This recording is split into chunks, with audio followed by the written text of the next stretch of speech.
Good evening and welcome back to Starlight Sleep Tales. The story of the Second World War does not begin with Hitler marching into Poland in September of 1939. Nor does it truly begin with Mussolini's grand parades in Rome or Japan's troops advancing into Manchuria during the 1930s. To understand why the world once again descended into a devastating conflict, we must travel back to the moment when the guns of the First World War finally fell silent. November 11th, 1918. The Armistice. A day that brought celebration and relief to millions. Yet it also left behind confusion, bitterness, and a deep sense of uncertainty about what the future would hold. Wounds so deep they would not heal in a single generation. The First World War was supposed to have been the war to end all wars. In reality, it was only an intermission. The Second World War was born in its ashes. So before you get comfortable, take a moment to like the video and subscribe, but only if you genuinely enjoy what I do here. And while you're settling in, tell me where you're listening from and what time it is in your corner of the world. I always love seeing the spread of places that join us for these late-night dives into history. Now dim the lights, maybe let a fan hum in the background, and let's ease into tonight's journey together. Europe in 1918 looked like a continent torn from its foundations. Vast stretches of northern France and Belgium were reduced to wasteland. Villages that had stood for centuries were now piles of stone. Churches, schools, and farms lay in ruins. In some regions, farmers plowed their fields only to bring up bones and unexploded shells. Trees were reduced to blackened stumps. Mud still clung to trenches that zigzagged across the landscape like scars. And in towns far from the front, the absence of young men was felt in every shop, every church pew, every family gathering. Nearly 10 million soldiers were dead, another 20 million wounded, and millions of civilians gone. The lost generation was not just a poetic phrase. It was a reality lived every day. In Britain, war memorials sprang up in nearly every village, each one etched with rows of names. In France, whole towns mourned sons who would never return. Their fields tended now by widows and children. In Germany, the grief was deepened by humiliation. For defeat came not only on the battlefield, but also in the minds of many who believed they had been betrayed. The sense of mourning was universal, but its expression differed. Some prayed, some built monuments, others drank, trying to drown the memories of mud, rats, gas, and death. When the victors gathered in Paris in 1919 to decide the terms of peace, they came with their own wounds and their own agendas. The French, led by Prime Minister Clemenceau, demanded harsh punishment.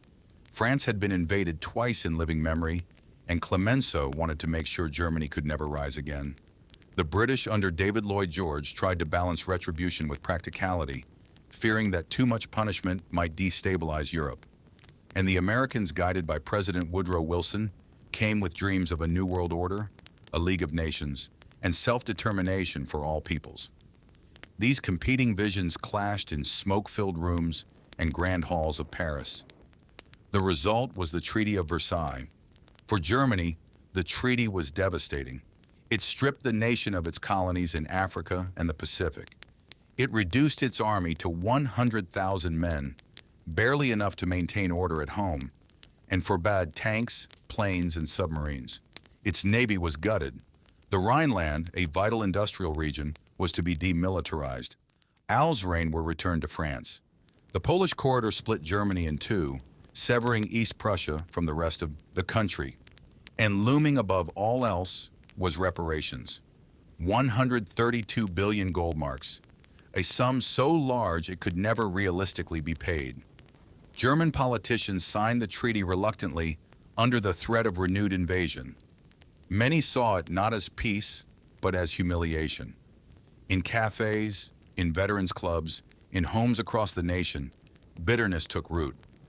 The word diktat, dictated peace, echoed with venom. The years that followed were a nightmare for ordinary Germans. In 1923, inflation spiraled out of control. The government struggling to meet reparations, payments printed money at a frantic pace. At first, prices rose slowly, then faster, then wildly. Soon, the currency was worthless. A loaf of bread cost billions of marks. Housewives rushed to the market twice a day before prices doubled by evening. Children played with stacks of banknotes as if they were building blocks. Families who had saved for decades saw their life savings vanish overnight. A photograph from the time shows a man using banknotes as wallpaper because it was cheaper than buying actual paper. Farmers refused to sell food for currency that lost value by the hour. People starved in the shadow of granaries. And yet, even amid this chaos, life continued.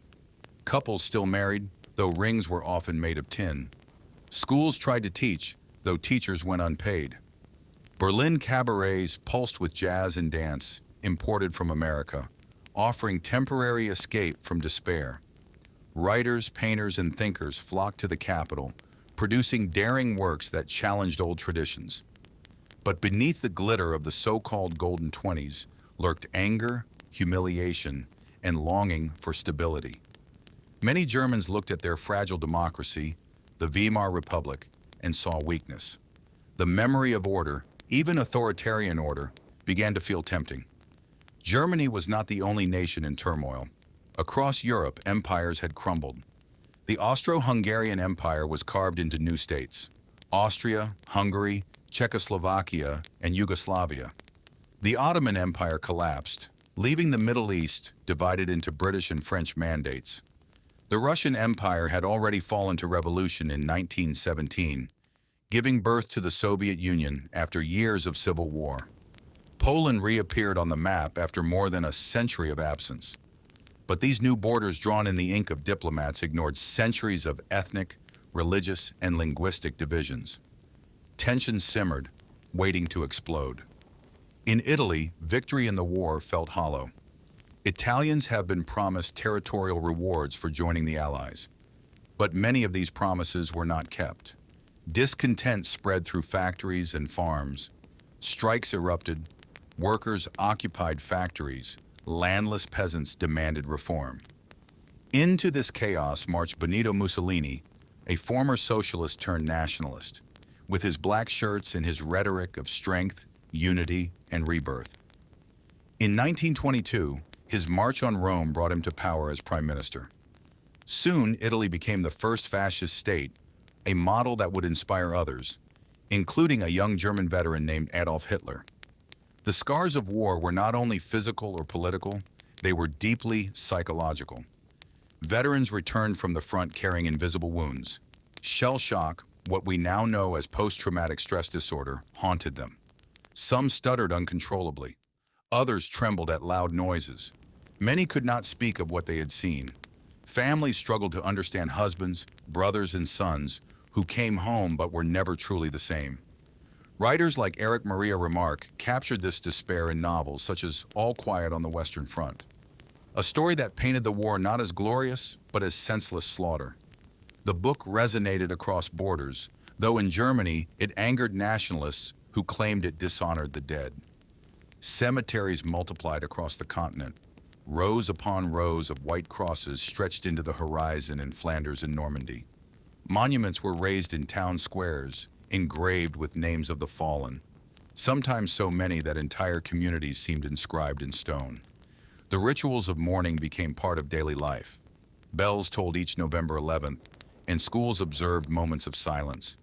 Yet even as people grieved, questions lingered. Was the war truly fought for freedom? Had so many died in vain? Could the peace last?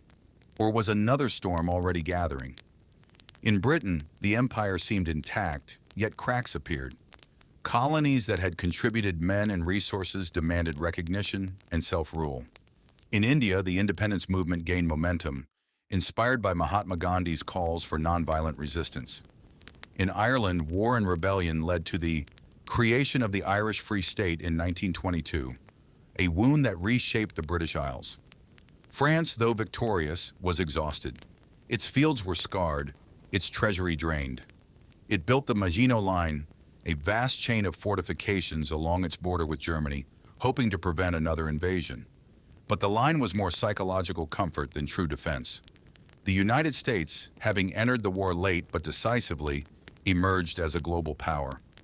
Yet many Americans turned inward in the 1920s, embracing isolationism. The Senate refused to join the League of Nations, leaving Wilson's dream of collective security weakened from the start. America's roaring 20s brought prosperity and innovation, but also a sense of distance from Europe's troubles. When Wall Street collapsed in 1929, the shock waves would spread worldwide, plunging nations into depression and despair. The fragility of democracy was evident across Europe. The Weimar Republic in Germany faced coups from both left and right. Communist uprisings rattled cities, while nationalist paramilitaries brawled in the streets. In Eastern Europe, monarchies gave way to authoritarian regimes, promising stability in exchange for liberty. Fear of communism, fear of chaos, fear of humiliation, these became the tools of those who promised order, even at the cost of freedom. Yet for a brief moment in the mid-1920s, it seemed peace might endure. Germany joined the League of Nations in 1926. Treaties like Lano sought to guarantee borders.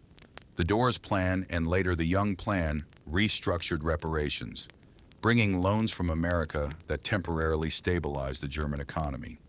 Cities bustled again. Berlin became a hub of modern art, architecture, and science. Jazz bands played. Bauhaus designers reimagined buildings, and women claimed new freedoms in fashion and work. The world exhaled, believing perhaps the nightmare was over. But it was only a pause. Beneath the surface, resentments remained. When the Great Depression struck in 1929, the fragile stability collapsed. Factories closed, banks failed, unemployment soared. In Germany, 6 million were jobless by 1932. Families scavenged for coal along railway tracks. Soup kitchens overflowed. Farmers lost land to foreclosure. The Weimar government seemed powerless. Extremists seized the moment. Communists promised revolution. National Socialists promised revival.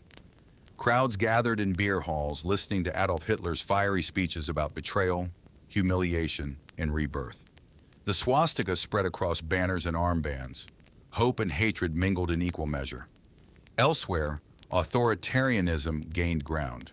In Japan, economic crisis fueled militarism. The army seized Minoria in 1931, creating the puppet state of Manchukuo, defying international condemnation. In Italy, Mussolini tightened his grip, building a cult of personality around himself as Il Duce. Across the world, fragile democracies faltered while strong men rose. The world had survived one great war, but it had not found a lasting peace. The wounds of 1918 had never healed. They had only festered, waiting for a new conflict to erupt. The ashes of the Great War left more than ruins and graves. They left a psychological scar across generations.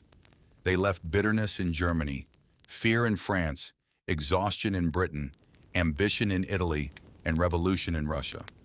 They left a League of Nations too weak to prevent aggression and economies too fragile to withstand crisis. They left millions of ordinary people searching for meaning, for security, for someone to blame. And in that searching, the world turned toward leaders who promised certainty. Leaders who would soon lead humanity into an even greater abyss. Fascism and dictatorship take root. The 1920s had been years of uncertainty, but the 1930s were years of reckoning across Europe and beyond. The scars of the First World War deepened rather than healed. Economic collapse, social unrest, and disillusionment with democracy created fertile soil for new and dangerous ideologies. The old order had crumbled in the trenches of 1914, 1918. But the new order was yet to be decided.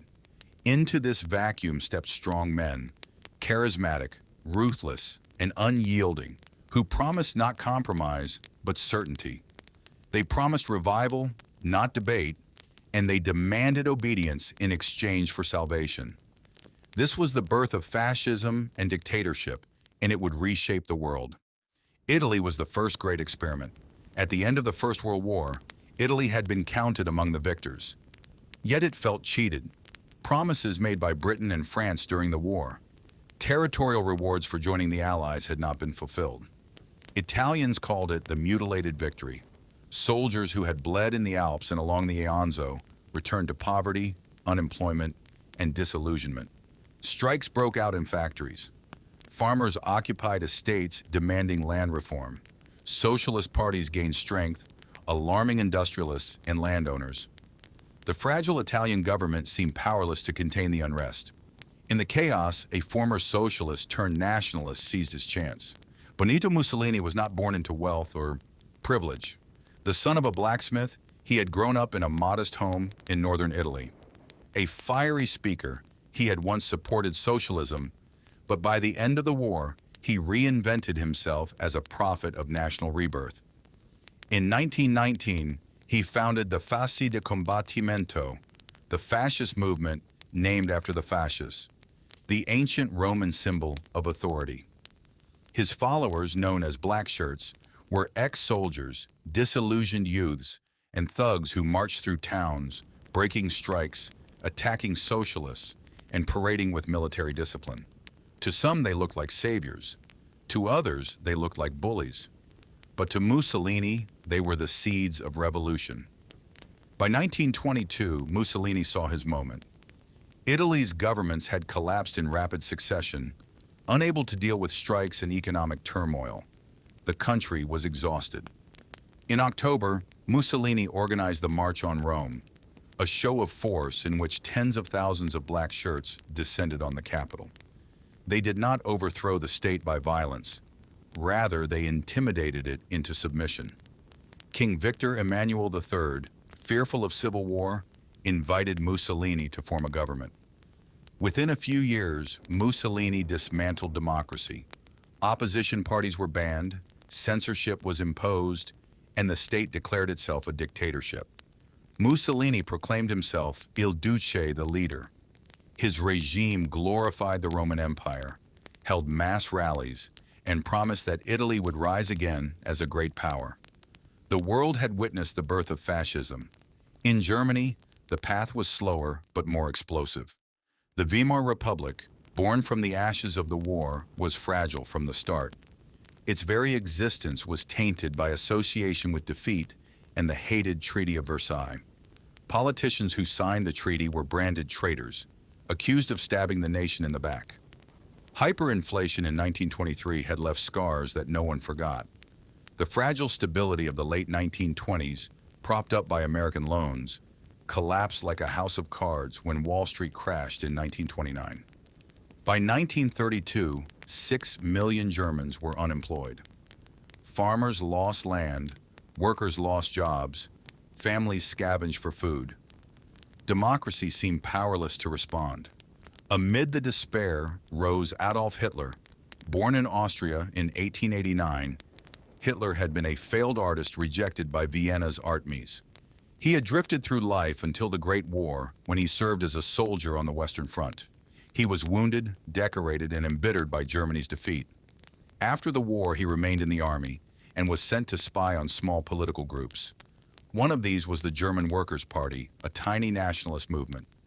Hitler did not remain a spy for long. He joined it, then transformed it with his fiery speeches and relentless energy. He turned it into the National Socialist German Workers' Party, or Nazi Party. The early years were chaotic. In 1923, Hitler attempted a coup in Munich, the beer hall PCH. Inspired by Mussolini's March on Rome, he hoped to seize power with a show of force. It failed. The police opened fire and 16 Nazis were killed. Hitler was arrested and sentenced to prison. But in prison, he found opportunity. There he wrote Mein Kampf, My Struggle, a book that laid out his ideology, hatred of Jews, contempt for communism, belief in German racial superiority, and a vision of conquest and expansion in the East. Few read it seriously at the time, but it would become the blueprint for the most destructive regime in history. Released after less than a year, Hitler shifted tactics. He would not overthrow the state by force, he would enter it by the ballot. The Nazis built a propaganda machine unlike anything seen before. They used posters, radio, films, and mass rallies to spread their message. They offered simple answers to complex problems. Germany was suffering because of traitors, Jews, and communists. Germany could be great again under strong leadership. Their symbol, the swastika, became a banner of identity and defiance. Stormtroopers, the SA, marched in the streets, brawling with opponents and projecting an image of discipline and power.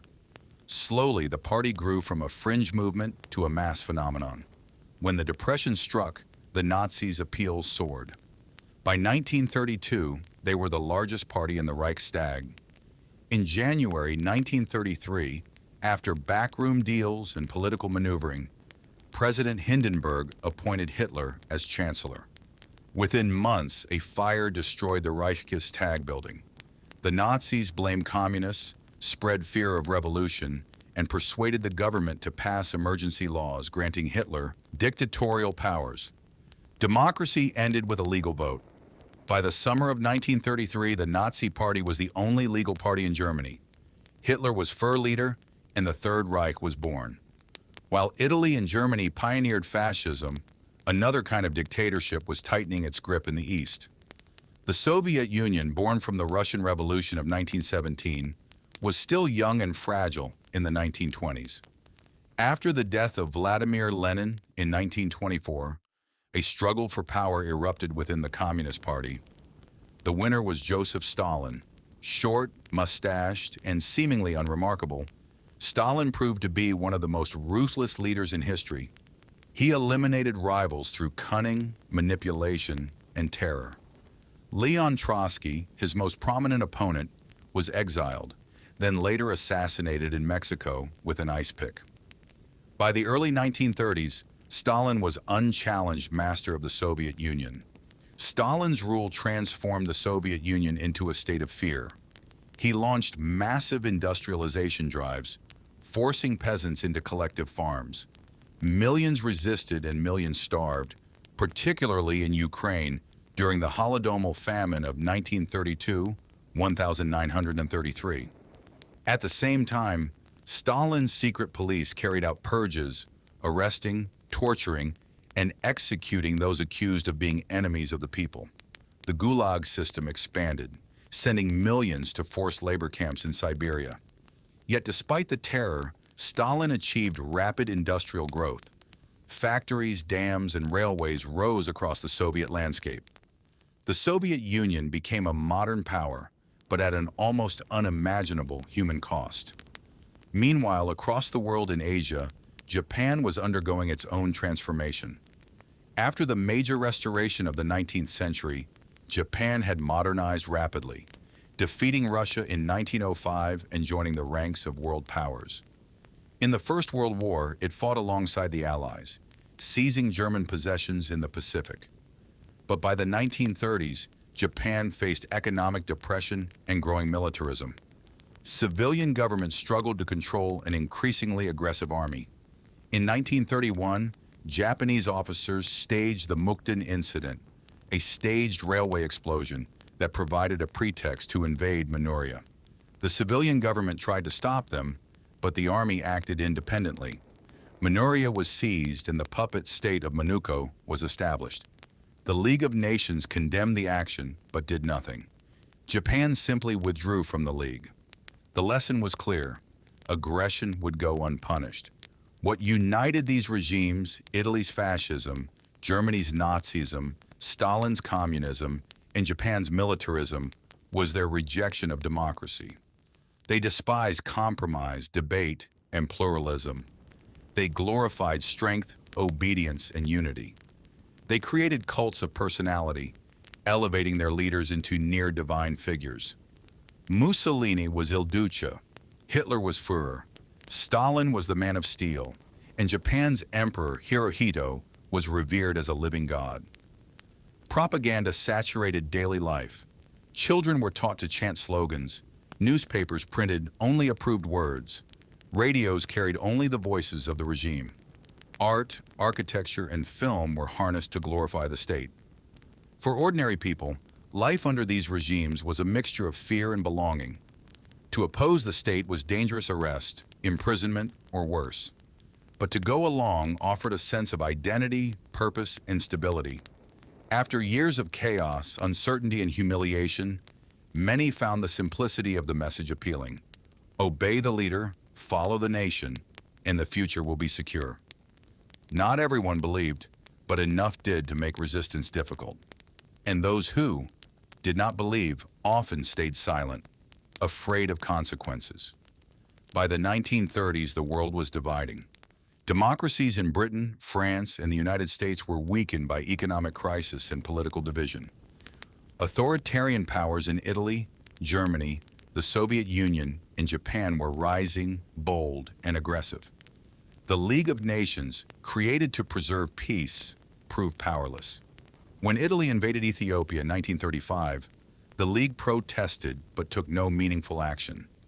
When Germany rearmed in defiance of the Treaty of Versailles, the League did nothing. When Japan expanded further in China, the League could only watch.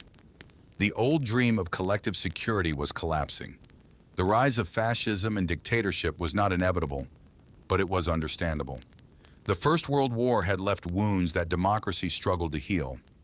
Economic collapse stripped people of hope. Fear of communism drove elites to support authoritarianism. National pride demanded revenge for humiliation.